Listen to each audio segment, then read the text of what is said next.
কিভাবে কাটাবো? যারা কোরআন তেলাওয়াত জানি না, মাদ্রাসা আছে এখানে আলহামদুলিল্লাহ, যে মাদ্রাসার উদ্যোগে মাহফিলটা, আপনারা 10 জন যুবক 20 জন যুবক একসঙ্গে হন, রমাজানে অন্তত 30 দিনের একটা কোর্স করেন, প্রত্যেক দিন আধা ঘন্টা সময় নিয়ে মাদ্রাসায় যে একটু কোরআনটা শিখেন, আল্লাহর কসম কোরআন আপনাকে সুপারিশ করে জান্নাতে দিবে। এটা রমজানে আপনার আমল, রমজান এটা আপনার আমার আমল। রমজান একটা বছর পরে আসতেছে, গুনাহ মাফ করার জন্য আসতেছে, আমাদেরকে রমজান তামাশা দেখানোর জন্য আসতেছে না। এই জন্য রমজানের পবিত্রতা যেন আমরা বজায় রাখতে পারি, জোরে বলেন আমিন। রমজানে যে যত বেশি আমল করবে তত বেশি তার জন্য রমজানের রাইয়ান দরজা খুলে থাকবে, আল্লাহর রহমত খুলে থাকবে। আমরা মানুষ দাবি করি কিন্তু মানুষ হইতে পারি নাই। রমজানে দিনের বেলা একটা দোকানপাট যেন এলাকায় খোলা না থাকে। যুবকদের দায়িত্ব হলো রমজানে কোনো দোকানপাটে যদি পর্দা ঝুলে, আপনারা আপনাদের দায়িত্ব নিয়ে ওই পর্দাগুলোকে ভেঙে দেবেন ইনশাআল্লাহ। রমজানে কোনো প্রকার দোকানপাট খোলা থাকবে, খাবারের বন্দোবস্ত থাকবে। আমাদের দেশে 32-35 বছরের মুরব্বীরা, যুবকেরা 45 বছরের বুড়া দামনা পর্যন্ত রোজা রাখে না, ওই পর্দার আড়ালে ভিতরে যে সিগারেট আর ইয়াবা টানে, কথা কয় না। হাজিব হাল, সারা বছর খায়, রমজানেও খাওয়া লাগে। মুসলমান দাবি করে, মুসলমান না বেঈমান? কি করে মুসলমান না বেঈমান? যে রমজানে রোজা রাখে না, নামাজ পড়ে না, ও মুসলমান না বেঈমান?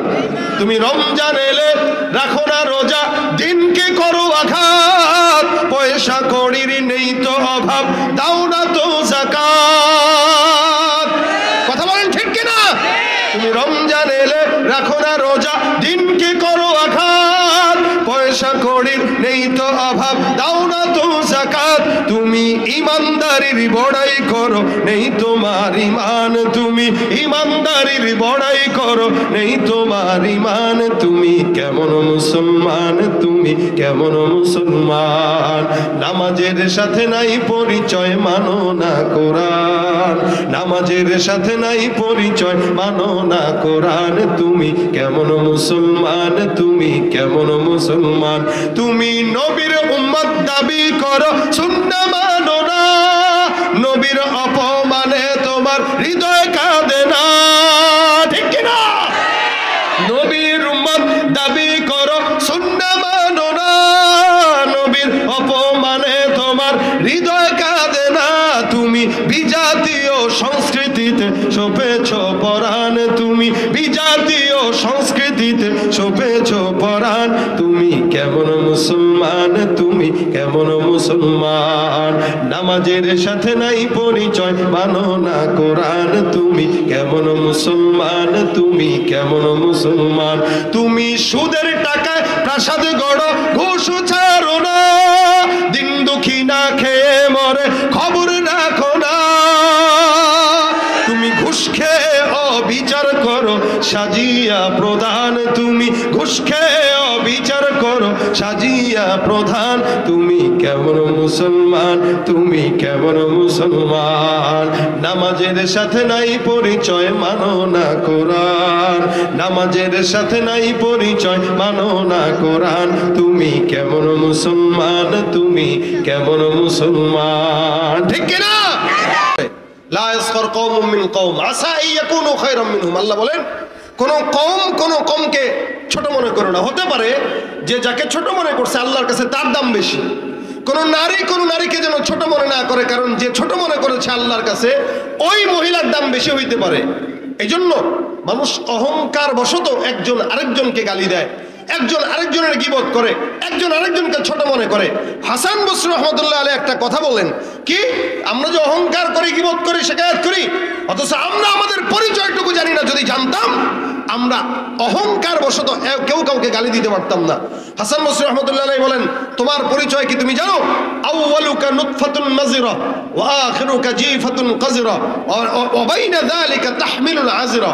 তোমার শুরু নাপাক দিয়ে, তোমার শেষ নাপাক দিয়ে, আর তোমার এই জীবনের শুরু থেকে শেষ পর্যন্ত হায়াতে যেটা নিয়ে তুমি ঘুরো, পেটের ভিতরে নাপাক পায়খানার প্রস্রাব নিয়ে ঘুরো, এটা হলো তোমার পরিচয়। এর চেয়ে বড় কোনো পরিচয় তোমার নাই। তুমি বলতে পারো আমি অমুক দলের সভাপতি, আমি অমুক দলের সেক্রেটারি। এই সমস্ত সভাপতি আর সেক্রেটারি দিয়া আল্লাহর দরবারে চালানোর কোনো দাম হতে পারে না। এই জন্য অহংকার নয়, কেউ কাউকে ছোট মনে করা নয়, যে নিজেকে ছোট মনে করে, মান তাওয়াদা লিল্লাহি রাফাহুল্লাহ, কেউ যদি আল্লাহর জন্য নিজেকে নিচু বানায়, বিনর্জন করে, তো আল্লাহ পাক তার সম্মান বাড়ায় দেয়। এই জন্য কেউ কাউকে পরনিন্দা, গীবত, শিকায়েত এগুলো করব না। এটা 3 প্রকার। 1 নম্বর গীবত। বলেন 1 নম্বর কি? গীবত। গীবত মানে কারো ভিতরে কোনো দোষ আছে, ওইটার চর্চা আপনি তার অগোচরে করলেন, অগোচরে করলেন, এটা গীবত। নামিমা পরনিন্দা, ইফক, আরেকটা হইল অপবাদ, মানে ইফক মানে রটানো, মিথ্যা রটানো, যেটা আম্মাজান আয়েশার সাথে উঠছে। অর্থাৎ একটা জিনিস ঘটেই নাই, ওইটাকে সমাজে রটায় দেওয়া। আরেকটা হইল বুহতান, অপবাদ, মানে আমি যেটা করি নাই ওইটা আমার উপরে চাপায় দিছেন আপনি। এগুলো সব গীবত। গীবতের আরো কিছু তাফসীর মুফাসসিরিন ইকরাম করেন, গীবতের অঙ্গ প্রত্যঙ্গ দিয়েও গীবত হয়, যেমন চোখ দিয়েও হয়। কোন একটা মোটা মানুষ হেঁটে যাচ্ছে, আপনি চক্ষু দিয়ে একজনে দেখাইলেন, মানে মোটা, চোখ দিয়ে দেখাই দিচ্ছেন, এটা হলো চোখের গীবত। যেমন চোখের জিনা আছে, রাসূল বলেন কি আল আইনান জিনাহুমা আন নাযার, চোখের জিনা হলো দেখা, কানের জিনা হলো শোনা। এরকম প্রত্যেকটা অঙ্গ প্রত্যঙ্গের গুণ আছে, সেই ক্ষেত্রে চোখেরও গীবতের ব্যাপার আছে। এই জন্য কোনো দিক থেকে কোনো অঙ্গ প্রত্যঙ্গ দিয়ে যেন আমাদের গীবত, পরনিন্দা, প্রতিহিংসা এগুলো না হয়। আমি তো অনেক জায়গায় বলি, যদি গীবত করতে হয় নিজের মা বাবার গীবত করবেন, এতে আপনার মা বাবার ফায়দা আছে। কি? আপনি আপনার মায়ের গীবত করার কারণে, বাবার গীবত করার কারণে আপনার নেকিগুলো মা বাবার কাছে গেল, অন্তত আপনার মা বাবা আপনার নেকি পেয়ে জান্নাতে গেল, তো অন্তত আপনি আপনার মা বাবাকে জান্নাতে তো পাঠাইতে পারলেন। কিন্তু আপনি যদি আরেক ভাইয়ের গীবত করেন, যাকে চেনেনই না, জানেনও না, অযথা গীবত করে তাকে জান্নাতে পাঠানোর চাইতে নিজের মা বাবাকে জান্নাতে পাঠানো দরকার। কিন্তু আমরা তো আমাদের সমাজে মা বাবার গীবত করি না, করি কার? ওই পাশের ভাইয়ের। এই জন্য খবরদার, আল্লাহ পাক বলেন কেউ কাউকে লকব দিয়েও যেন না ডাকে। বন্ধু বান্ধবরা অনেক সময় একজন একজনের ভিন্ন নামে ডাক দেয়।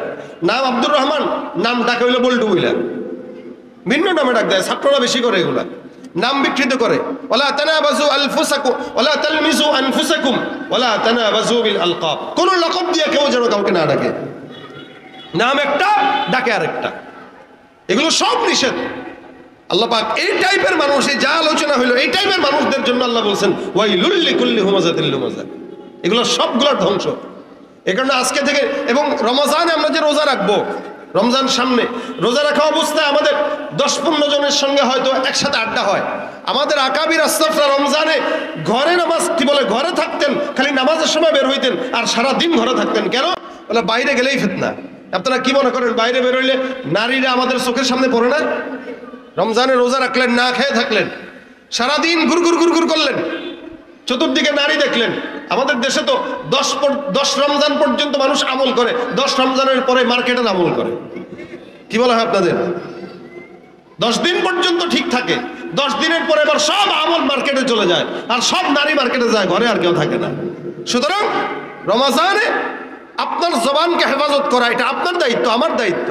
রোজা রাখার অবস্থায় যত বন্ধু বান্ধবের সঙ্গে আড্ডা কম মারা যায়, এটা আমাদের জন্য কর্তব্য, যাতে করে আড্ডার ফাঁকে যেন অন্তত জবানের গুনাহ থেকে আল্লাহ আমাদেরকে বাঁচায়। কারণ মানুষের জবানের উল্টাপাল্টা হওয়ার কারণে সে জাহান্নামে যায়। এই জন্য নিয়ত করবো, রমজানে রোজা রাখা অবস্থায় কেউ কারো গীবত শিকায়েত করবো না। রাজি আছি? কথা কয় না? রাজি আছি? কারা কারা রাজি? হাত তোলেন। নারায়ে তাকবীর। আল্লাহ কবুল করে বলেন আমিন। রমজানে রোজা রাখা অবস্থায় কেউ কারো গীবত করবো না, শিকায়েত করবো না, প্রতিহিংসা করবো না। পাশাপাশি রমজানটা কিভাবে কাটাবো? যারা কোরআন তেলাওয়াত জানি না, মাদ্রাসা আছে এখানে আলহামদুলিল্লাহ, যে মাদ্রাসার উদ্যোগে মাহফিলটা, আপনারা 10 জন যুবক, 20 জন যুবক একসঙ্গে হন, রমজানে অন্তত 30 দিনের একটা কোর্স করেন, প্রত্যেকদিন আধা ঘন্টা সময় নিয়ে মাদ্রাসায় যে একটু কোরআনটা শিখেন, আল্লাহর কসম কোরআন আপনাকে সুপারিশ করে জান্নাতে দিবে। এটা রমজানে আপনার আমল, রমজানে এটা আপনার আমার আমল। রমজান একটা বছর পরে আসতেছে, গুনাহ মাফ করার জন্য আসতেছে। আমাদেরকে রমজান তামাশা তামাশা দেখানোর জন্য আসতেছে না। এই জন্য রমজানের পবিত্রতা যেন আমরা বজায় রাখতে পারি, জোরে বলেন আমিন। রমজানে যে যত বেশি আমল করবে তত বেশি তার জন্য রমজানের রাইয়ান দরজা খুলে থাকবে, আল্লাহর রহমত খুলে থাকবে। আমরা মানুষ দাবি করি কিন্তু মানুষ হইতে পারি নাই। রমজানের দিনের বেলা একটা দোকানপাট যেন এলাকায় খোলা না থাকে। যুবকদের দায়িত্ব হলো রমজানে কোনো দোকানপাটে যদি পর্দা ঝুলে আপনারা আপনাদের দায়িত্ব নিয়ে ওই পর্দাগুলোকে ভেঙে দেবেন ইনশাআল্লাহ। রমজানে কোনো প্রকার দোকানপাট খোলা থাকবে, খাবারের বন্দোবস্ত থাকবে। আমাদের দেশে 32-35 বছরের মুরব্বীরা, যুবকেরা 45 বছরের বুড়া দামনা পর্যন্ত রোজা রাখে না। ওই পর্দার আড়ালের ভিতরে যে সিগারেট আর ইয়াবাটা নাই, কথা কয় না। হাজিব হাল, সারা বছর খায়, রমজানেও খাওয়া লাগে। মুসলমান দাবি করে, মুসলমান না বেঈমান? কি করে মুসলমান না বেঈমান? যে রমজানে রোজা রাখে না, নামাজ পড়ে না, ও মুসলমান না বেঈমান? তুমি রমজান এলে রাখো না রোজা, দিনকে করো আঘাত, পয়সা কড়ির নেই তো অভাব, দাও না তো যাকাত। কথা বলেন ঠিক কিনা? তুমি রমজান এলে রাখো না রোজা, দিনকে করো আঘাত, পয়সা কড়ির নেই তো অভাব, দাও না তো যাকাত। তুমি ইমানদারির বড়াই করো, নেই তোমার ইমান, তুমি ইমানদারির বড়াই করো, নেই তোমার ইমান। তুমি কেমন মুসলমান, তুমি কেমন মুসলমান?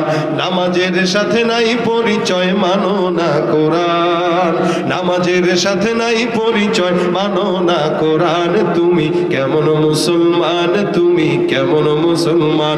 তুমি নবীর উম্মত দাবি করো, সুন্নাহ মানো না, নবীর অপমানে তোমার হৃদয় কাঁদে না, ঠিক কিনা? নবীর উম্মত দাবি করো, সুন্নাহ মানো না, নবীর অপমানে তোমার হৃদয় কাঁদে না। তুমি বিজাতীয় সংস্কৃতিতে সপেছ পরাণ, তুমি বিজাতীয় সংস্কৃতিতে সপেছ পরাণ। তুমি কেমন মুসলমান, তুমি কেমন মুসলমান? নামাজের সাথে নাই পরিচয়, মানো না কোরআন। তুমি কেমন মুসলমান, তুমি কেমন মুসলমান? তুমি সুদের টাকায় প্রাসাদ গড়ো, ঘুষ ছাড়ো না, দিন দুঃখী না খেয়ে মরে খবর রাখো না। তুমি ঘুষ খেয়ে অবিচার করো, সাজিয়া প্রধান, তুমি ঘুষ খেয়ে অবিচার করো, সাজিয়া প্রধান। তুমি কেমন মুসলমান, তুমি কেমন মুসলমান? নামাজের সাথে নাই পরিচয়, মানো না কোরআন, নামাজের সাথে নাই পরিচয়, মানো না কোরআন। তুমি কেমন মুসলমান, তুমি কেমন মুসলমান? ঠিক কিনা? মুসলমান কি মুখে হব না অন্তরে হব? আল্লাহ খাঁটি মুসলমান বানায় দেখ। জবান দিয়া কারো গিবত শিকায়াত করব না ইনশাআল্লাহ। নিজের জন্য নিজে ফিকির করব যে আমার কি হয়েছে, এগুলো নিয়ে আত্মসমালোচনা হইতে পারে, গিবত নয়। হ্যাঁ, কাউকে যদি আপনার ভুল ধরায় দিতেই হয়, ইসলাহের সাথে নেক নিয়তে কাছে টেনে একাকি ধরায় দিবেন যাতে সে শুধরাইতে পারে। ফাসলিহু বাইনা আখাওয়াইকুম ওয়াত্তাকুল্লাহ। ইমানদার ইমানদারকে ইসলাহের নিয়তে শোনায় দিবে, শিখায় দিবে। আল্লাহ আমাদেরকে ইসলাহের নিয়তে গিবত শিকায়ত থেকে হেফাজত করার তৌফিক দান করুন, বলেন আমিন। আলহামদুলিল্লাহ, মাদ্রাসার মাহফিল, আপনারা নামাজ পড়বেন, মসজিদে নামাজ হবে, মাহফিলও। আরো 10 মিনিট টাইম হয়ে গেছে। মসজিদের জামাত তো দাঁড়া যাবে মনে হয় কিছুক্ষণ পরে। কয়টা জামাত? 8টা না 8টায়? 8টায়। আচ্ছা, আপনারা মাহফিল মাদ্রাসার উদ্যোগে, যেহেতু মাদ্রাসার সহযোগিতা করবেন, মাদ্রাসার পাশে থাকবেন ইনশাআল্লাহ। রাজি আছেন? রাজি আছেন ইনশাআল্লাহ? মাদ্রাসার পাশে থাকলে দ্বীনের পাশে থাকা হয়, মাদ্রাসার পাশে থাকলে কোরআনের পাশে থাকা হয়। আল্লাহ পাক যেন আমাদেরকে মাদ্রাসার সহযোগিতা করার তৌফিক দান করে, বলেন আমিন। আচ্ছা, আপনারা বলেন আপনাদেরকে কি শোনাবো? আপনারা তো চুপচাপ মানুষ, আমিও চুপচাপ আপনাদেরকে বয়ান শোনায় দিছি। এই কারণে আপনারা চুপচাপ যেহেতু, আমিও চুপচাপ। আর কত বা ওয়াজ করা যায়, কারণ ওয়াজ করতে করতে আমরাও ক্লান্ত, আপনারাও ক্লান্ত। এই কারণে আমি আপনাদেরকে কোনো মতে যেই কথাগুলো বললাম, এগুলো ইনশাআল্লাহ যদি মানতে পারেন, আল্লাহ পাক কামিয়াবি দান করবে। আল্লাহ পাক আমাদের সকলকে মানার তৌফিক দান করুক। বয়ান যেহেতু শেষ, এখন একটা গজল হইতে পারে, কি বলেন? অনেকেই গজল পছন্দ করেন, কিন্তু আপনারা আমাকে চুপচাপ রাখছেন দেখে আমি চুপচাপ বয়ান শুনেছি। কারণ আমরা এখন গলা বাঁচায় কথা বলা, হ্যাঁ, আর ওয়াজ করতে কত মন চায়। এ আসতে যায় কত ওয়াজ দেখলাম, আপনাদের এলাকায় ওয়াজ হচ্ছে, এত ওয়াজ কামিয়াব কোথায়? আল্লাহ পাক যেন মানার তৌফিক দান করে, তাহলে ওয়াজ দিয়ে ফায়দা আছে। যদি নাই মানলাম তাহলে প্রতিদিন আমরাও করবো, আপনারাও শুনবেন, কোনো ফায়দা নাই। আল্লাহ মানার তৌফিক দান করে বলেন আমিন। আল্লাহ পাক আমাদেরকে আল্লাহর দ্বীনের পথে চলার তৌফিক দান করে বলেন আমিন। বিপ্লব মানে জীবন দেয়া বসে থাকা নয়, সে কোনো দিন আসবে না রে করো যদি ভয়। আওয়াজ দেয়া ঠিক কিনা? আসবে বিজয় রক্ত আর জীবনের বিনিময়, আসবে বিজয় রক্ত আর জীবনের বিনিময়। বিপ্লব মানে জীবন দেয়া বসে থাকা নয়, সে কোনো দিন আসবে না রে করো যদি ভয়। লড়াইয়ের ওই ময়দানেতে যেতে তোমাকে হবে, প্রয়োজনে সব রক্তটুকু জমিনেই ঢেলে দেবে। লড়াইয়ের ওই ময়দানেতে যেতে তোমাকে হবে, প্রয়োজনে সব রক্তটুকু জমিনেই ঢেলে দেবে। তবুও তোমায় লড়তেই হবে, মানিবে না পরাজয়। তবুও তোমায় লড়তেই হবে, মানিবে না পরাজয়। বিপ্লব মানে জীবন দেয়া বসে থাকা নয়, সে কোনো দিন আসবে না রে করো যদি ভয়। বিপ্লব মানে জীবন দেয়া বসে থাকা নয়, সে কোনো দিন আসবে না রে করো যদি ভয়। শাসনের নামে কেউ বা পিছছে মেহনতি জনতারে, ইমানের উপর আঘাত ওরা হারিছে বারে বারে। শাসনের নামে কেউ বা পিছছে মেহনতি জনতারে, ইমানের উপর আঘাত ওরা হারিছে বারে বারে। প্রতারণার ওই ফাঁদে পড়ে মোরা জীবন করেছি ক্ষয়, প্রতারণার ওই ফাঁদে পড়ে মোরা জীবন করেছি ক্ষয়। বিপ্লব মানে জীবন দেয়া বসে থাকা নয়, সে কোনো দিন আসবে না রে করো যদি ভয়। বিপ্লব মানে জীবন দেয়া বসে থাকা নয়, সে কোনো দিন আসবে না রে করো যদি ভয়। করবো কাকে ভয়? জবানটা গুলো কাকে? আরেকটা হবে, আপনারা আমার সাথে চুপ থাকবেন না গাবেন? যারা অনেকে গজল পছন্দ করে আমাদেরকে ফোন দিয়ে বলে হুজুর গজল গাইতে চাই পারি না, লিরিক না থাকার কারণে। তাদের জন্য গজলের বইও আছে, ওই আমার এক পাগলায় নিয়ে আসছে বাংলা বাজার থেকে। আপনারা যদি নিতে চান তাহলে তার থেকে নিতে পারবেন, আলহামদুলিল্লাহ, টেনশন নাই। আপনাদের সাথে করে নিয়ে একটা গজল গাইতে চাই, গাবেন? বিশ্ব নবীর অপমানে যদি না কাঁদে তোমার মন, মুসলিম নয় মুনাফিক তুমি নবীজির দুশমন। ঠিক কিনা? নবীর প্রেমে জীবন দেবে কে আছো নওজোয়ান, তাকবীর তুলে সিংহ শাবক হও তুমি আগুয়ান। রাজি আছি কারা কারা? তো হাত তুলে দেখা যায়। তোমার বুকে ইমানের বল, জবানে আল কোরআন, ভয়ে কাঁপে কাপুরুষ সব আর নরাধম শয়তান।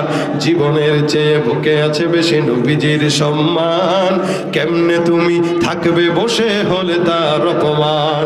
তুমি সাচ্চা মুসলমান, নবীর প্রেমে জাগ্রত তুমি নির্ভীক পালোয়ান। তুমি সাচ্চা মুসলমান, ইমান তোমার ধন, নবীর প্রেমে। দেখছেন নি? সুবহানাল্লাহ। আপনাদের আওয়াজ হোক বা না হোক, এরা কিন্তু একাই 100। আওয়াজ দিয়ে একসাথে নবীর প্রেমে সাচ্চা মুসলমান, নবীর প্রেমে জাগ্রত তুমি নির্ভীক পালোয়ান। শ্রেষ্ঠ নবীর ব্যঙ্গ করে পাপিষ্ঠ আর বদনসিব, আমরা তাদের ঘৃণা জানাই ধিক ধিক ধিক শতধিক। জাতিসংঘের কাজ কি তবে দর্শক হয়ে থাকবে চুপ, সাম্প্রদায়িক সম্প্রীতি আর যাচ্ছে ভেঙে পাচ্ছে লোক। আজকে যারা কুলাঙ্গারের পক্ষপাতী করছো সব, তোমরা কেহ ছাড় পাবে না, শব্দ ধরা পড়বে ঠিক। বয়কট হবে, ধিক্কৃত হবে বিশ্ব জুড়ে, নিন্দা কুরাবে জাগলে মুসলমান, জাগলে মুসলমান। তুমি সাচ্চা মুসলমান, নবীর প্রেমে জাগ্রত তুমি নির্ভীক পালোয়ান। তুমি সাচ্চা মুসলমান, নবীর প্রেমে জাগ্রত তুমি নির্ভীক পালোয়ান। সাচ্চা মুসলমান, ইমান তোমার ধন, নবীর প্রেমে লিল্লাহে তাকবীর।